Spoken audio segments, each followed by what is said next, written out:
And we are at Dream Space Studios in Carrizozo, New Mexico, home to Marc and Julia Cohen. And I'm Lisa Berman from Sculpture to Wear Gallery. And I'm so excited to be able to actually sit down with my dear friend Marc Cohen, AKA the box artist, for the first time literally in 30 years. We met each other in the early 90s in Los Angeles. And I, of course, showed his work at Sculpture to Wear Gallery in Bergamot Station, and then also on Montana Avenue, and most recently with the Ruth Bader Ginsburg exhibition. And we've never really had an opportunity to sit down and talk like this. So I'm excited. And as much as I don't want to, I'm actually gonna take these incredible glasses off. I've never seen these before. He has an entire series of these three-dimensional glasses. Can you just tell me before I take these off, when did you make these? What was this for? It's kind of a crazy thing, but actually it's after I started making these, still life. Okay. Still life was what I first started with. I wasn't actually making boxes. I was making three-dimensional still lifes, collages on a flat plastic surface. But what happened was, somewhere along the way, I got picked up by a lot of different fashionista people, and actually I ended up being in this magazine, Accessories, right? Got it. And they loved what I was doing, and they were ahead of the curve at the time with wearable art and fashion at that period in the 80s. So I was playing around one night in my studio in New York City, and I thought, wouldn't it be cool to do something with sunglasses, and and make it into a tableau on sunglasses.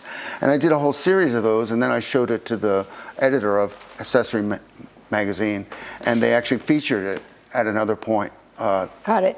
During my creation of this idea.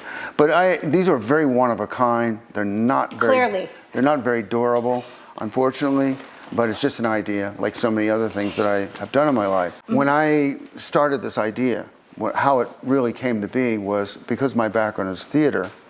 I worked with one director, and his name was Tom O'Horgan. And Tom O'Horgan is rather famous for directing Hair on Broadway and Jesus Christ Superstar. I mean, he directed a lot of theater. Give them a timeline. So the timeline was that in the 70s, I worked in theater. Okay. And I worked on Broadway, and I worked downtown at La Mama. I worked at the Public Theater. And basically what I was at that point was I was a stage manager. And sometimes I was an assistant to the director. And because Tom worked specifically with only a few designers when he would do his show, I became very good friends with them. And one of them was a guy named Robin Wagner. Robin Wagner eventually designed the set for Chorus Line and many, many other shows. And I used to go to Robin's studio a lot with Tom. And Robin had all these models that he would make in miniature of the shows he would be designing, So it stuck in my head, Anyhow. So in the early years, the 70s, I worked primarily in theater, and I did all these shows. And I was basically like a 24, 25-year-old guy. And I was just kind of like in the middle of it all, watching, learning, listening, feeling the energy of that theater at that time. And it was a fertile time for Broadway and for theater in general, because there were a lot of crazy new ideas were happening. And Tom was kind of at the forefront of that. So his work and the people that he was associated with kind of influenced me. But I never understood during that period how it influenced me until at one point at a Christmas party that Tom was planning in his loft. This is how this whole thing started. I was kind of wandering around in the loft one day, and I found these boxes, these plastic boxes. And in them were a bunch of little tiny figures. And I was like looking at them, and I was going, wow, three-dimensional characters, like actors, So I started to imagine, what could I do with those, Being the kind of person that I am, I went down to Canal Street, which is in New York City, Lower Manhattan. And on Canal Street, all the shops always would have all kinds of stuff outside on the street. Right. Stuff you could buy for $5. Sure. I don't know why, but one of these stores had these boxes full of little tiny palm trees, right? So I bought a bunch, And when I went back to my studio in the Lower East Side, I started to put it all together in my head what I was going to do.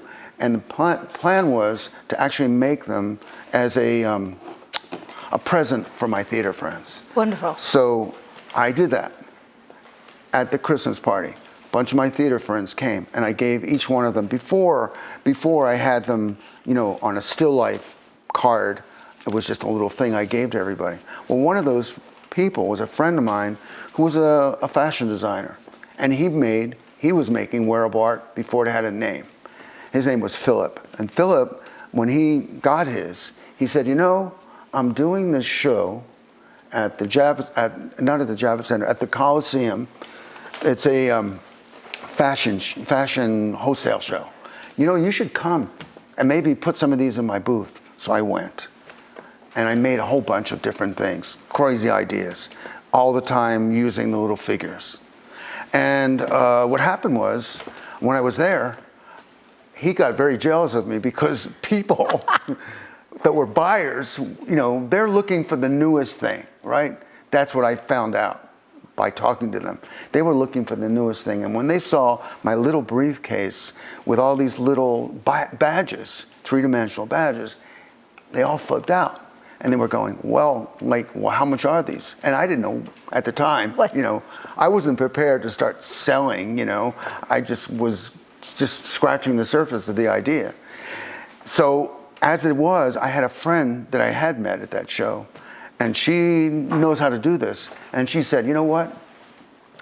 I'm going to help you. And she started taking the cards of all these buyers, right? And she said, listen, we'll get back to you. And then later on, we sat and talked, and she said, you have an incredible idea. This is ahead of its time. It's brilliant. And you see how all those buyers were reacting. And we're talking about Nordstrom's, Macy's, all these stores that I never would even imagined that I, as a creative person, would be selling to, right? So I had to get this all organized. And in the beginning, it was very, very difficult because I was just making things myself. So if you can imagine, I was getting orders for dozens of badges, So, in the process, I figured, I'm going to need even more help. I ended up getting a rep, This is still in New York. In New York City. And this is in the 80s, right? And I ended up getting this rep, and then the rep's name was Discoveries. And they had all the ahead of the curve artists that were making all kinds of wearable art, and I happened to be one of them. So they, being a showroom, they would have these displays, that I created, like the still life board, which was like a point of purchase idea where you would have about a dozen that you could take and wear and walk out of a store with. And things just kept going, It was just a crazy period of my life. But what made it really crazy was I could not produce fast enough. And where were you selling at this point when you had these buyers? Well, I had my studio. Okay. I had my studio, actually, it was near the Flatiron Building. And I had this woman who told me she would help me. Plus, I had the Discovery rep. And I then found out that I'm one guy. I'm sitting around trying to make dozens of these things. How the heck am I going to do this? So my friend, her name was Avadni, she said, well, let's just get some people. So she brought in these people. So I had this long table in the studio, which was actually given to me by a friend. And we sat sometimes till the early hours trying to churn out dozens of these pieces. And what had happened was, when I came up with the name Still Life Creations, is actually a name that my brother Lawrence, who lives in LA, and he does public relations, and he's very clever with ideas and names for things. When he saw one of these early things, he said, oh, Still Life Creations, that's what you're doing. So the name stuck, Still Life Creations, right? Art by hand. And art by hand. There we go. Right? And so basically that's how it evolved. So when I'm making these still life creations with the Christmas trees, the palm trees, I also made them with Christmas trees. So I had Still Life Creations Christmas, Still Life Creations Beach, and I just kept on expanding on the idea, and to the point where I started doing a Still Life Travel. So I had a little map, and I had the characters, and they would have bags like they were traveling. And I kept playing with all these different ideas. At the same time I was doing this was actually a guy that I had met later on who had actually started doing the whole map thing. Badges with maps on them. And that became part of the wearable art movement. I recall that, okay. I recall those, right. yes. And his name was Citizen Kafka. I met him later on, and I'll try to remember to go back to him. But what I wanted to say was how I got to box art. How I got to box art is interesting because all the stores that carried my work, they loved it. And they said they couldn't keep them on the shelf. People were just buying them like crazy. But every once in a while, a customer would come back to their shop and they would say, you know, I really love this pin, but the figures, they keep breaking off, right? So I got this information fed back to me. And I was trying to figure out what the heck I can do because I'm going to lose all this business if these things are breaking. It just happened to be, and unfortunately don't have that here. You know, in my creative spirit, I had found these little plastic boxes years ago, long before I was doing all this. And I used to, because I used to travel back when I was younger, I used to like to collect the little seashells and stuff, and I would put them in a little box. And I would give those to some of my friends. That was long. Was the box sealed? Was the box sealed? You could take the you could lid take it off, out, so you could read the poem. and you could take the bottle out, and you could take the little message that was in the bottle, right? We'll come back to that because I actually invented a greeting card, a three-dimensional greeting card that I called Message in the Bottle. But that's further down the road. So what had happened was, I had a lot of these boxes in my studio. So one night, all by myself, late at night, in the studio. This was like how my whole life changed. One night, late, I'm thinking, God, what am I going to do? And I happened to have one of these series of figures that was on a bicycle. And they're not easy to glue against a flat surface. So I had that little box, right? And I was playing with the bicycle guy, and I glued him into the inside of the box. You know, I took the lid out, I put the guy on the box, you know. This is one standing, but what I did was I glued it into the base here. And it was just clear, so I could look through it like a window, right?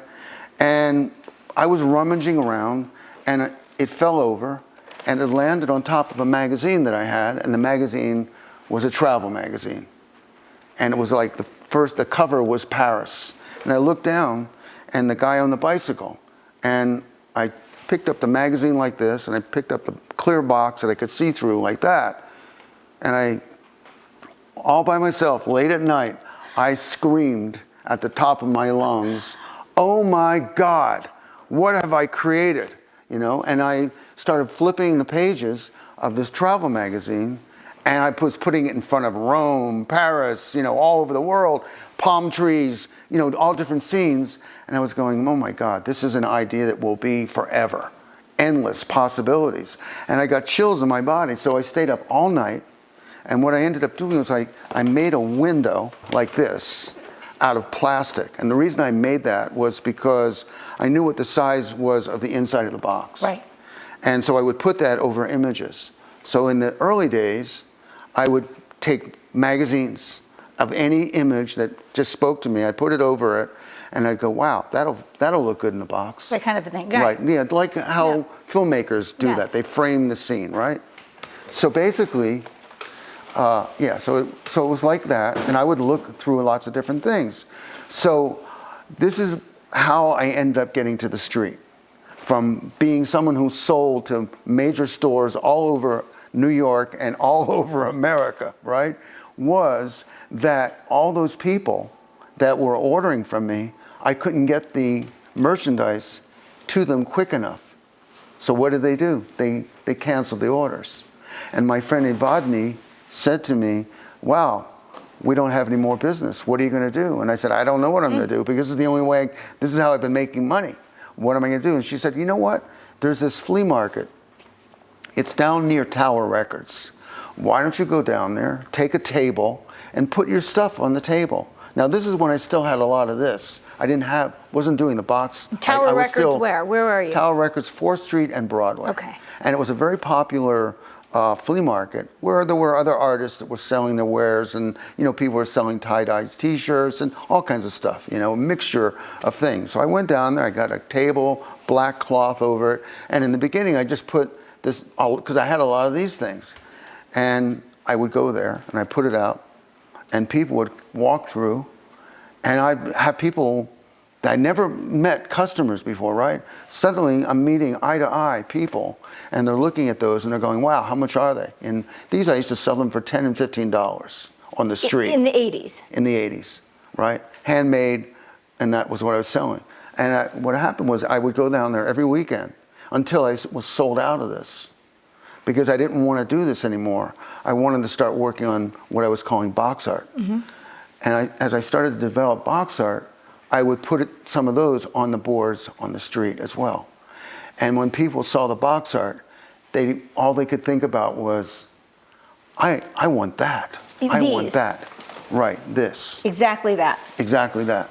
And because I would be standing on the street wearing it, right? Like I'm wearing this one, which happens to be one of my favorites, Close Encounter of the Crystal Kind, which is a whole other story, but I'll get back to it, is that when people would see me standing, all dressed in black, double-breasted jacket with a box on my collar or my lapel, and they would say, "Wow, that's amazing looking," and how much is it? And back in the day when I first started, it was $20, $20 for a box, and how it developed was I went from this idea to this, where I would design a frame, and I would put 2 dozen different images, different stories in a box. So eventually what I decided to do is I ran into somebody one day at that flea market, and he said, you should come down to Soho. There's a lot of artists down there selling on the street, and you don't have to pay rent, right? You're just going to be on the street. So one weekend I went down there. I didn't go down with my stuff. I just went down there just to check it out. And there was about maybe 10 artists in different spots along West Broadway in Soho. And Soho was becoming the next happening place for artists. And Soho was a place where artists who, all the time are looking for a deal on rent, found these warehouses, these lofts, right? So a lot of these artists, Basquiat, Haring, endless artists were living there and working there. Yeah. And so the street scene was just going. You would have people that were like performance artists walking down the street in all kinds of costumes and stuff. So it was like a whole wonderful performance art happening kind of vibe going there. And I would be there with my easel, all dressed in black, with these boxes. And so people would be coming. They would hear all about Soho. They would go down to West Broadway, and they found out that there were artists on the street selling their wares, I being one of them. And it got to be very popular with people when they would come to Soho. I'd be standing there, and people would say, "Oh, there's the box man," So suddenly I'm the box man, right? And sometimes on weekends, because I had one specific spot that I used to go to, there would be people already waiting. Wow. Waiting for the box man. And when I would be coming down the street with my suitcases full of art, people would say, "Wow, what do you have this time?" And so it started to be that I got collectors. And the collectors were all kinds of people. They were from moms and pops, just regular old people, to artists, to performers, to actors, to very famous celebrities. I mean, this is really crazy. Dig this. One time I was sitting on the street in Soho with my easel, all in black, and my top hat and all that stuff like that. And this guy walks by, and he sees people sort of standing around. And he sort of like puts on his brakes, and he comes around, and he comes up, and he's kind of like trying to look over everybody. People part, and I realize who it is. David Hockney. David Hockney is like looking at my art, right? I got like such a chill in my body. It was just unbelievable. But what was amazing was he came up real close to me and he started saying, well, what are you doing? You know, this is amazing. You know, you're making boxes, you know, and you're making them to wear. And he started taking them out and looking at them. You know, he said, you know, you have a brilliant idea here. And he looked at me straight in the face and he said, so like how much are you selling them for? You know, and I said, well, they're $20. He said, no way. You're selling these for $20? That's way too low, you know. And he said, you know what you should do? You should get frames for each one and put them in frames. You should sell them that way. And you know what? I want a bunch, you know. So that day, David Hockney is buying like half of my collection. What a great story. It was like amazing. Incredible. It was amazing. And so basically what happened from that is my personality started to change, because I was one of these people, I never really liked to look at people straight in the face, you know. And I found out that the great thing about the box was it was a way of breaking the fourth wall. And what's important about that is Tom O'Horgan, who directed Hair on Broadway, he broke the fourth wall in theater. Hair, there was no stage, there was just an open stage, and the audience would interact with it. Me being in New York or wandering the streets, wearing a box, people from across the street seeing me and they're wondering what that is. They would right away walk up in my face and say, excuse me, what is that you're wearing? Wow, that's amazing. Where did you get it? Oh, I made it. Well, can I buy it? Can I buy that one? And that's sort of also how I started to change as a person. I started to realize I had come up with an incredible object that people responded to. And when they would look at these boxes, they would interpret for themselves what their meaning was. I mean, I was just about a guy with a, you know, square plastic, going to bookstores where there would be racks of postcards, and I would go in front of postcards of, you know, different images from famous Van Gogh, Renoir, whatever color, to then I discovered black and white.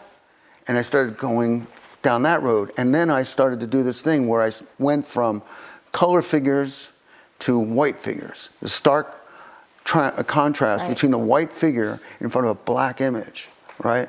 And people started saying all these things to me about that. Like someone would say, George Segal in a box. And I would go, George Segal? You mean the actor? And they said, no, you know, George Segal, the artist that makes the tall white figures, you know? And so I was getting an education as an artist, because a lot of these things I didn't know about. You know, I was just a guy making my stuff on the street, making money at what I was making on the street, and I was very happy. You know, I'd go back to my studio, and all week I would make, you know, a certain amount of boxes, and then I'd go back to the street and I'd sell them. So going back to stores, that relationship, that probably wasn't as meaningful just selling to stores because you dropped off the boxes.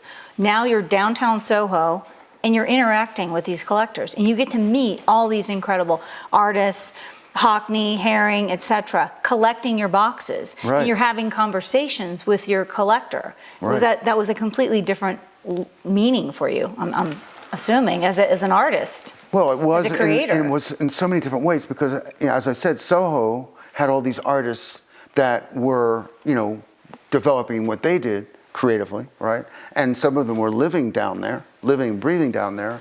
And then because in Soho during that period was an incredible fertile time in the 80s in New York City in general, but also Soho, because like I said, it was just the happening place. Mm-hmm. And so cafes were opening, and one place in particular, which was an incredible place, was called Food. And Food was on the corner of Wooster and Prince Street. And what it was a soup kitchen. You know, for like $5, you get a bowl of soup and a big piece of bread. And every artist that now is like world famous, Keith and Basquiat and Clement, I can't remember his name, Clement, right? And others would go there, right? And hang out with their sketch pads, you know, drawing, whatever, and having a bowl of soup. Sometimes they couldn't afford the bowl of soup. They would trade it, you know, for a bowl of soup with the owners. The owners ended up collecting a lot of incredible art.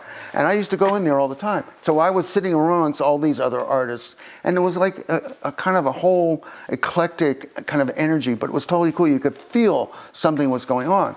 And so because I would interact with them, right? And I would always have the box. Right. And everybody they never knew my first name.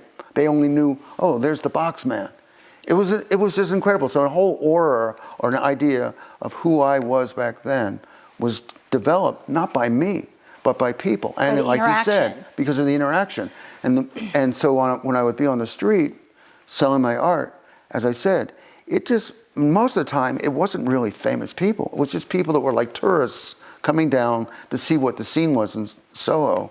And they would see flocks of people around me with the easel, and they'd had to get in the action, you know, when they found out. And I thought this was amazing. People, okay, would be taking them out, and they would talk to this person that's across them. And so how do you think this looks? You know? Were they playing dress up with Marc Cohen's art?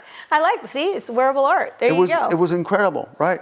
Now, the thing is, I didn't really at that time call what I did wearable art. I didn't think of it as wearable art, but like I said, fashion magazines, and I and a few other people Wendy Gell, she was way ahead of her time with her big gaudy bracelets and things, and then Citizen Kafka with his big clocks that he would make in a clear box, and he would do all this imagery, cartoons and all kinds of stuff. So I was right in there in the midst of that.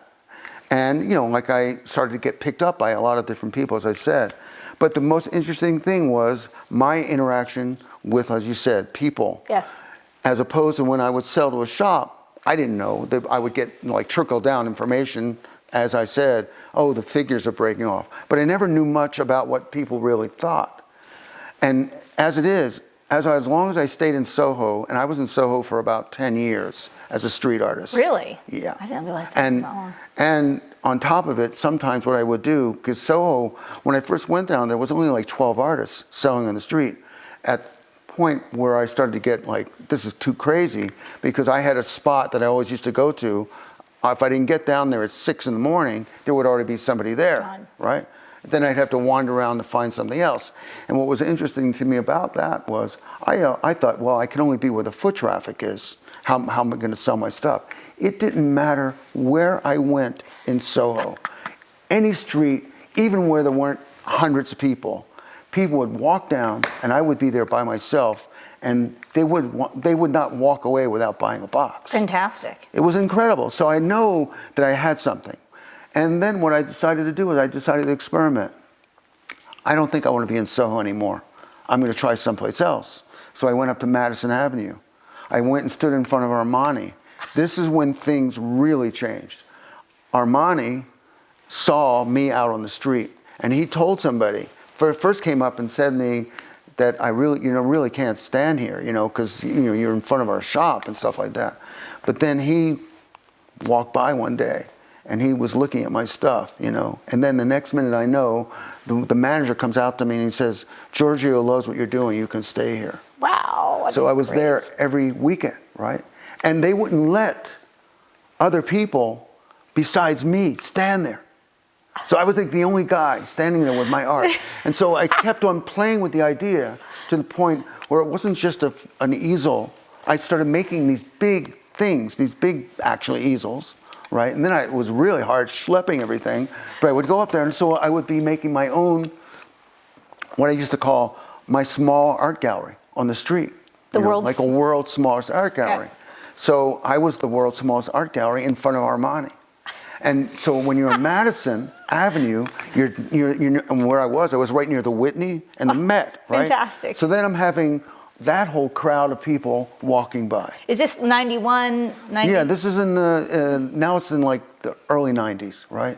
And I'm in front of Armani, and I'm all the time dressed like I love dressing in, pinstripe, double-breasted, always black, and I used to have this classic hat I would wear all the time with my shades, and I would just be out there, and it was just incredible. So the people would start coming by were people that were actually serious collectors of art.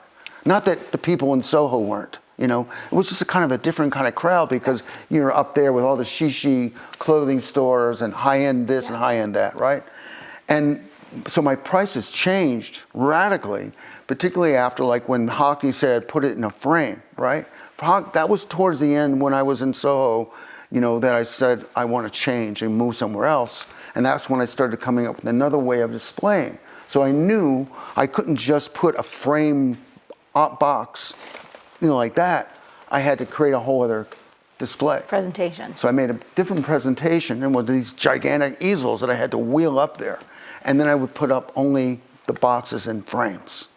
And the prices started to change. So a $20 box started becoming $60, $100, $200. It just kept going up. And it wasn't a lot of time me that was making the price. It was people that were saying, wow, that's a deal. One day I was out there was this woman came by, and I didn't realize much about her, but she was already buying. Every weekend she would come looking for me in front of Armani, and she was buying a collection. She was collecting me. And one day she came by and she said, you know, my husband and I really love what you do. You know, we really love what you do, but we want something a little bit bigger. Can you make anything bigger, you know? And so I said, well, you know, I used to work in theater.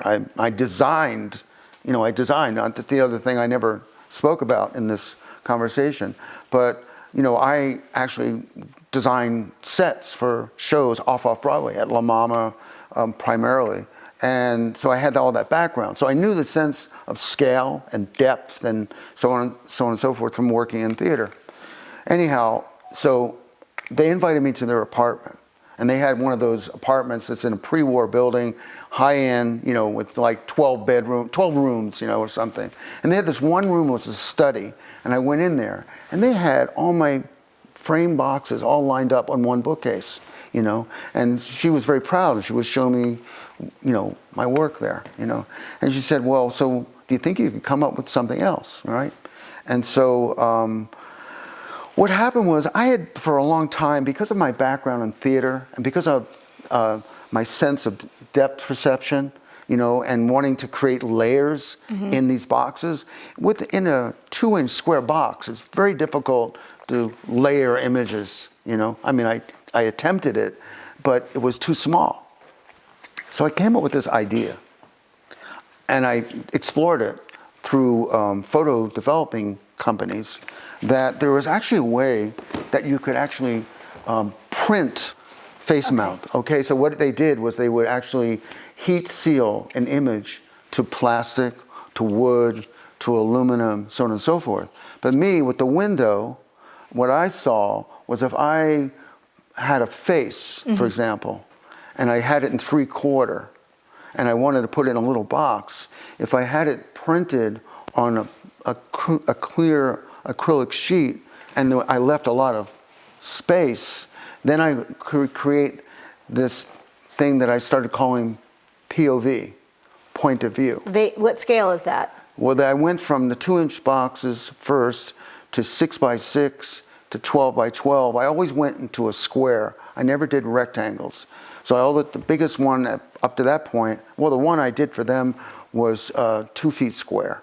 I did a big box, and it was 2 feet square, and it lit up in the back. And so I was starting to go a whole other direction, which actually took me in another path.